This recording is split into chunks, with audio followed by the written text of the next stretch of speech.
কাঁচকলা রাঁধবে আজকে আর ভাত খামো না। আরে তোরা দৌড়াইস না আজকে কাঁচকলারে এবার করে রানমো। তো তোরা খাবি তো খাবি ভাতের প্লেট খান চাইছা মুইচা একবারে খাইয়া ফেলাবি।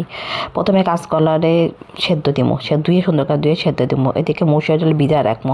মুসুর ডাল ভিজা রাখার পরে তারপরে মুসুর ডাল আমি পাটায় বাইটা দিচ্ছি, আপনার ইচ্ছা করলে ব্লেডেরও বেড করবার পারবেন।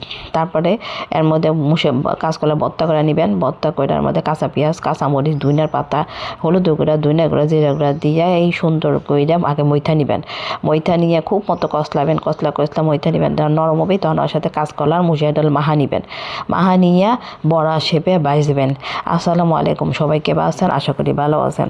আপনার কাছে সিরাজগঞ্জ গেতেও ভালো আছে আল্লাহর রহমে। আপনারা সবাই বাসায় এবার করে যারা কাঁচকলা খাবার চান না গেদাগেদিরা তাকারে লেগে এবার করে চপ বানা দিবেন। বিকালবেলা কি দুপুরে খাওয়ার সময় প্লেট খান চাইছা মুইসা কপ করে খাইয়া ফেলাবি আপনারা।